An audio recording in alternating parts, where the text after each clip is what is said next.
देवताओं का निवास का, जिसके भीतर अमृत बहता है और जिसकी जरा सी अनदेखी तुम्हें समय से पहले बूढ़ा, बीमार और कमजोर बना सकती है। ये कहानी किसी हिमालय या कैलाश की नहीं है। ये कहानी तुम्हारी अपनी पीठ की उस हड्डी की है जिसे तुम रोज झुके हुए बैठकर, मोबाइल में गर्दन डालकर, कुर्सी पर सिकुड़कर नजरअंदाज करते हो। शास्त्र कहते हैं, यदा मेरुः स्थिलः तदा चेतना दिव्या। और आधुनिक न्यूरोसाइंस साफ शब्दों में कहता है, जब रीढ़ गिरती है तो दिमाग सड़ने लगता है। ये कोई मोटिवेशनल डायलॉग नहीं, ये मेडिकल साइंस का निष्कर्ष है। आज तुम जानोगे कि हमारे ऋषि मुनि सिर्फ संत नहीं थे, वे उस युग के सबसे उन्नत बायो साइंटिस्ट्स थे। और कैसे तुम्हारा मेरुदंड तय करता है कि तुम एक साधारण मनुष्य बनकर जियोगे या चेतना के अगले स्तर को छुओगे। ये कहानी है मेरुदंड के रहस्य की, जहां मिथक समाप्त होता है और विज्ञान मौन हो जाता है। संस्कृत में एक सूत्र है, यथा पिंडे तथा ब्रह्मांडे, अर्थात जो विराट ब्रह्मांड में घटित होता है वही इस छोटे से शरीर में भी घटित होता है।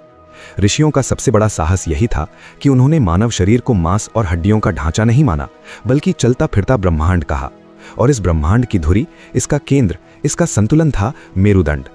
पुराणों में सुमेरु पर्वत का वर्णन मिलता है, एक स्वर्णमय पर्वत जिसके चारों ओर सूर्य, चंद्रमा, ग्रह और नक्षत्र परिक्रमा करते हैं, जहां देवताओं का निवास है और जहां से अमृत का उद्गम होता है। ऋषियों ने कभी सीधे नहीं कहा कि ये सुमेरु तुम्हारे शरीर में है, उन्होंने संकेत दिए, क्योंकि सत्य हमेशा संकेतों में दिया जाता है। मानव शरीर में वही भूमिका निभाती है रीढ़ की हड्डी। खोपड़ी के भीतर स्थित ब्रह्मरंध्र से लेकर मूलाधार तक फैली ये सीधी संरचना वो स्तंभ है जिसके चारों ओर पूरा शरीर कार्य करता है। यदि ये स्तंभ टेढ़ा हुआ तो पूरा आंतरिक ब्रह्मांड असंतुलित हो जाता है। आज साइंस इसे पॉस्चुरल कोलैप्स कहता है और शास्त्र इसे चेतना का पतन कहते थे। योग शास्त्र में मेरुदंड को केवल संरचनात्मक अंग नहीं माना गया, बल्कि इसे ऊर्जा का राजमार्ग कहा गया। इसी के मध्य से गुजरती है सुषुम्ना नाड़ी।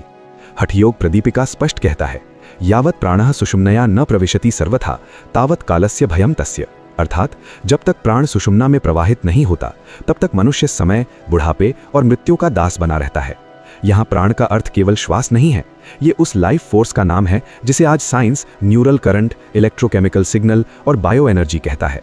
जब ये ऊर्जा इड़ा और पिंगला में उलझी रहती है तो मनुष्य द्वंद्व में जीता है, तनाव और आनंद, भय और इच्छा, सुख और दुख।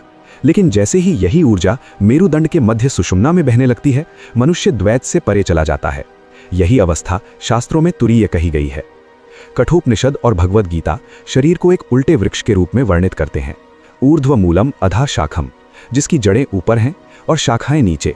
ऊपर मस्तिष्क जहां चेतना जन्म लेती है, नीचे शरीर जहां वही चेतना अनुभव बनती है। और इन दोनों को जोड़ने वाला तना है मेरुदंड। यदि ये तना कमजोर पड़ा तो चेतना का रस नीचे तक पहुंचेगा ही नहीं। आज साइंस इसी को सिग्नल डिग्रेडेशन कहता है। ऋषियों ने बहुत पहले चेतावनी दे दी थी। झुका हुआ मेरुदंड सिर्फ शरीर को नहीं झुकाता, ये मन को भी झुका देता है। डर, असुरक्षा, आलस्य और अवसाद पहले रीढ़ में जन्म लेते हैं, दिमाग में बाद में। इसीलिए योग में सबसे पहले कहा गया, आसनम स्थिरम सुखम। आसन केवल बैठने की मुद्रा नहीं थी, ये मेरुदंड को उसकी प्राकृतिक गरिमा में लौटाने की प्रक्रिया थी। यहीं से जन्म होता है अमृत, सोमरस और कुंडलिनी जैसे प्रतीकों का। ऋषि जानते थे कि सीधी और लचीली रीढ़ केवल शरीर को नहीं, समय को भी पराजित कर सकती है। लेकिन यह ज्ञान हर किसी के लिए नहीं था, इसीलिए इसे कथा बनाया गया, मिथक बनाया गया, प्रतीक बनाया गया, ताकि अयोग्य केवल कहानी सुने और योग्य सत्य को देख लें। हजारों वर्षों तक जो बातें ऋषियों ने संकेतों और प्रतीकों में कहीं, आज आधुनिक विज्ञान उन्हीं बातों को मशीनों, स्कैन और प्रयोगशालाओं में देखकर स्वीकार करने को मजबूर हो चुका है। न्यूरोसाइंस कहता है कि रीढ़ की हड्डी कोई साधारण हड्डी नहीं है, ये दिमाग का विस्तार है, एक चलता फिरता ब्रेन स्टेम है। जब एक शिशु मां के गर्भ में बनता है तो सबसे पहले न्यूरल ट्यूब का निर्माण होता है। यही न्यूरल ट्यूब आगे चलकर दो हिस्सों में विभाजित होती है, ऊपर मस्तिष्क और नीचे स्पाइनल कॉर्ड। अर्थात रीढ़ कोई अलग अंग नहीं है, ये वही दिमाग है जो नीचे तक फैला हुआ है। ऋषि इसे सुषुम्ना कहते थे, साइंस इसे सेंट्रल नर्वस सिस्टम कहता है। नाम अलग है, सत्य एक है।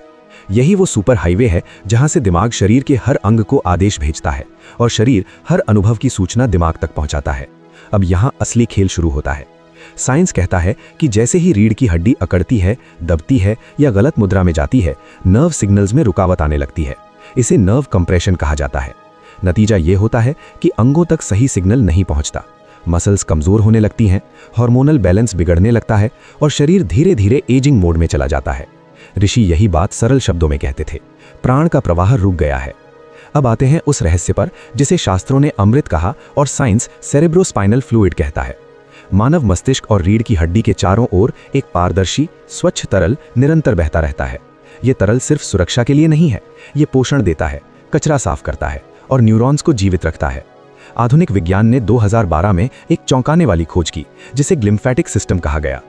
उन्होंने पाया कि जब मनुष्य गहरी नींद में होता है या जब रीढ़ स्वाभाविक रूप से लचीली और सीधी होती है तो यही सेरेब्रोस्पाइनल फ्लूइड दिमाग के भीतर गहराई तक प्रवेश करता है और वहां जमा जहरीले प्रोटीन, विशेष रूप से बीटा अमाइलेड को धोकर बाहर निकाल देता है।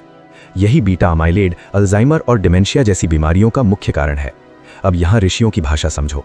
वे कहते थे जो योगी अमृत का पान करता है वो दीर्घायु होता है, स्मृति तीव्र होती है और चेतना निर्मल रहती है। आज साइंस कहता है जिस व्यक्ति में CSF फ्लो बाधित हो जाता है उसका दिमाग विषाक्त होने लगता है। बात एक ही है, यदि रीढ़ अकड़ी हुई है तो ये अमृत ऊपर नीचे सही ढंग से नहीं बह पाएगा। मोबाइल में झुकी गर्दन, कुर्सी में धसी कमर और तनाव से सख्त पीठ, ये सब मिलकर अमृत के प्रवाह को रोक देते हैं। ऋषि इसे कहते थे सोमरस का मार्ग बंद हो गया। अब आते हैं वेगस नर्व पर। ये वो नस है जो दिमाग से निकलकर हृदय, फेफड़ों, आंतों और रीढ़ के साथ साथ चलती है। ये नस पैरासिम्पैथेटिक नर्वस सिस्टम की मुख्य चाबी है। जब ये नस सक्रिय होती है तो शरीर फाइट और फ्लाइट मोड से बाहर निकलकर रेस्ट और रिपेयर मोड में चला जाता है, यानी सेल्स की मरम्मत, हार्मोनल बैलेंस, इम्यून सिस्टम की रिकवरी और एंटी एजिंग प्रक्रिया शुरू होती है। योग में जब मेरुदंड को तरंग की तरह हिलाया जाता है, जिसे आज लोग स्पाइनल वेव कहते हैं, तो यही वेगस नर्व सक्रिय होती है। ऋषि इसे कहते थे कुंडलिनी का जागरण। कुंडलिनी कोई सर्प नहीं है, ये पैरासिम्पैथेटिक शक्ति का रूपक है जो मेरुदंड के निचले हिस्से में सुषुप्त रहती है। जैसे ही सही श्वास, सही आसन और सही जागरूकता मिलती है, ये शक्ति ऊपर की ओर प्रवाहित होती है और शरीर को हीलिंग स्टेट में डाल देती है। साइंस कहता है नर्वस सिस्टम रीसेट हो गया, शास्त्र कहते हैं चेतना जागृत हो गई। अब निष्कर्ष साफ है। ऋषि कहते थे मेरुदंड सीधा रखो, प्राण ऊपर चढ़ेगा, चेतना शुद्ध होगी। साइंस कहता है स्पाइनल मोबिलिटी बनाए रखो, CSF फ्लो सुधरेगा, ब्रेन डिटॉक्स होगा। बुढ़ापा उम्र से नहीं आता, बुढ़ापा रीढ़ की जकड़न से आता है। और जो ये समझ गया वो समय से पहले बूढ़ा नहीं होता, चाहे उसकी उम्र कुछ भी हो। अब इन सबको जोड़कर देखो तो एक डरावनी लेकिन सच्ची तस्वीर सामने आती है। मानव जीवन का पतन अचानक नहीं होता, वो चुपचाप मेरुदंड से शुरू होता है। पहले रीढ़ झुकती है, फिर श्वास उथली होती है, फिर नर्वस सिस्टम लगातार फाइट और फ्लाइट मोड में फंस जाता है और फिर शरीर खुद को ठीक करने की क्षमता खो देता है। ऋषि इसे कहते थे प्राण नीचे गिर गया। साइंस इसे क्रॉनिक सिंपैथेटिक डोमिनेंस कहता है। दोनों का अर्थ एक ही है। जब मनुष्य का शरीर हर समय खतरे की अवस्था में रहता है तो वो अमृत नहीं बना सकता, वो सिर्फ जीवित रहने की कोशिश करता है। यही कारण है कि आज आधुनिक मनुष्य लंबी उम्र तो जी रहा है लेकिन जवान नहीं रह पा रहा। उसकी स्मृति कमजोर हो रही है, भावनाएं अस्थिर हैं, रीढ़ में दर्द है, नींद टूटी हुई है और दिमाग धुंधला है। शास्त्रों में इसे कहा गया काल का भार। अब यहां सबसे बड़ा रहस्य समझो। ऋषियों ने कभी नहीं कहा कि अमृत बाहर से लाओ, उन्होंने कहा अमृत पहले से भीतर है, बस उसका मार्ग खोलो। आज साइंस भी यही कह रहा है।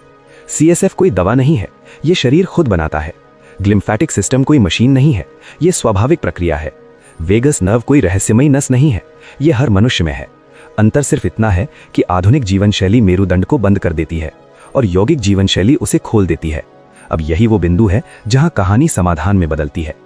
ऋषियों का समाधान ही जटिल नहीं था लेकिन अनुशासन मांगता था। सबसे पहला नियम, मेरुदंड को सम्मान दो। सीधी रीढ़ केवल शारीरिक मुद्रा नहीं है, ये मानसिक और न्यूरोलॉजिकल आदेश है।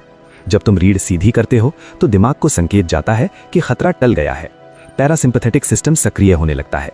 दूसरा नियम, श्वास को गहरा और मेरुदंड के साथ संरेखित करो। प्राणायाम का अर्थ फेफड़ों में हवा भरना नहीं है, प्राणायाम का अर्थ है नर्वस सिस्टम को रीट्यून करना। धीमी गहरी श्वास मेरुदंड के भीतर CSF की लय को सुधारती है। तीसरा नियम, रीढ़ को लचीला रखो, स्थिर नहीं। ऋषि कभी कठोर आसन नहीं सिखाते थे। आसनम स्थिरम सुखम का अर्थ जड़ होना नहीं है, अर्थ है जागरूक स्थिरता। हल्की स्पाइनल मूवमेंट, धीरे धीरे झुकाव, मृदु तरंग, यही कुंडलिनी का वैज्ञानिक रूप है। चौथा नियम, नींद को साधना बनाओ। शास्त्रों में निद्रा को तमस कहा गया लेकिन गहरी निद्रा को समाधि की छाया माना गया। आज साइंस कहता है कि डीप स्लीप में ही ग्लिम्फेटिक सिस्टम सक्रिय होता है और दिमाग साफ होता है। जो व्यक्ति नींद में अमृत नहीं पीता, वो जागते हुए जहर ढोता है। पांचवा और अंतिम नियम, मेरुदंड के प्रति चेतना। जब तुम चलते हो, बैठते हो, बोलते हो, तब भी अगर तुम्हारी जागरूकता रीढ़ पर है तो तुम योग में हो। योग कोई चटाई पर किया जाने वाला व्यायाम नहीं है। योग वो अवस्था है जहां मेरुदंड और चेतना एक रेखा में आ जाते हैं। यही वो क्षण है जहां ऋषियों की भाषा और विज्ञान की भाषा एक हो जाती है। शास्त्र कहते हैं प्राण ऊपर चढ़ गया, साइंस कहता है नर्वस सिस्टम रीसेट हो गया। निष्कर्ष अब स्पष्ट है, बुढ़ापा कैलेंडर से नहीं आता, बुढ़ापा मेरुदंड से आता है। स्मृति दिमाग से नहीं गिरती, वो रीढ़ से फिसलती है। और अमृत किसी देवता के पास नहीं है, वो तुम्हारे भीतर बह रहा है, बस तुम उसे बहने नहीं दे रहे। जो ये समझ गया उसके लिए योग रहस्य नहीं रहता, विज्ञान विरोधी नहीं रहता और जीवन संघर्ष नहीं रहता। वो सीधा खड़ा होता है, गहरी सांस लेता है और समय को अपने ऊपर हावी नहीं होने देता। यही मेरुदंड का रहस्य है। यही वो बिंदु है जहां मनुष्य फिर से मनुष्य नहीं रहता, वो चेतना बन जाता है। साथियों, आशा करता हूं ये जानकारी आपको पसंद आई होगी। जाते जाते वीडियो को लाइक जरूर कर देना, चैनल को सब्सक्राइब कर लेना आने वाली वीडियो के लिए। मिलते हैं नेक्स्ट वीडियो में, तब तक अपना ख्याल रखिए।